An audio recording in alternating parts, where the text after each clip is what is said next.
Hi friends, good evening everybody. ఏంటిది అనుకున్నారు? గారెలే, కానీ మినపప్పుతో కాదండి, మరమరాలతో, అదే మూరీలు అంటాం కదా మనం, ఆ మూరీలతోటి గారెలు అనేది ప్రిపేర్ చేద్దాం.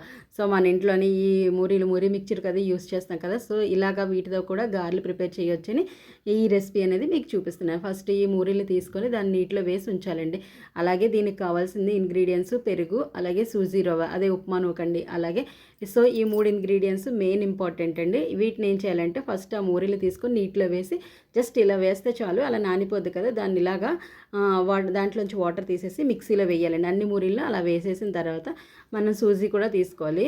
ఒక ఫుల్ కప్పు పెరుగు అయితే ఒక హాఫ్ కప్పు సూజీ తీసుకోవాలి. అలాగే ఆ కప్పు పెరుగు కూడా అందులో వేసేసి మిక్సీ వేయాలండి. మిక్సీ వేసేటప్పుడు నలగకపోతే ఒక 2 స్పూన్స్ వాటర్ వేస్తే సరిపోద్ది.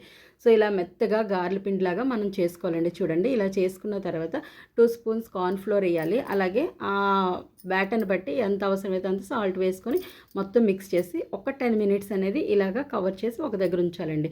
ఈ లోపల మనకి దీనికి కావాల్సిన onions, ginger and chilli and కరివేపాకు, జీలకర్ర వీటన్నిటిని కట్ చేసుకున్న తర్వాత 10 మినిట్స్ అయిపోయిన తర్వాత ఈ పిండిలో ఇవన్నీ మనం తీసుకున్న ఆనియన్స్, పచ్చిమిర్చి, జింజరు, కరివేపాకు, జీలకర్ర ఇవన్నీ మిక్స్ చేసేసి గారెల పిండిలాగా చక్కగా కలుపుకొని నీట్గా మరుగుతున్న బాగా ఆయిల్లోననేది మనం గారెలు అనేది వేసుకోవాలి. మనం చూడండి, ఇలా పాలిథిన్ కవర్లో గారెలు అనేవి వేస్తాం కదండి, అలా వేసేసి ఒకదాని తర్వాత ఒకటి వేసిన తర్వాత ఒకవైపు మనకి బాగా వేగిన తర్వాత ఇలా ఫ్లిప్ చేసిన తర్వాత మనకి మెరూన్ కలర్లాగా వచ్చిన తర్వాత ఈ గారెలు తీసి వచ్చండి. చాలా టేస్టీగా ఉంటుంది, చాలా క్రిస్పీగా కూడా ఉంటాయండి.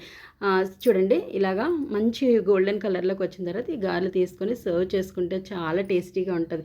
దీని కాంబినేషన్ కింద పుదీనా చట్నీ కానీ, కొత్తిమీర చట్నీ కానీ చాలా టేస్టీగా ఉంటుందండి. మీకు తెలియాలని రెసిపీ చేస్తాను. నచ్చిందా? లైక్ చేయండి, షేర్ చేయండి, సబ్స్క్రైబ్ చేయండి.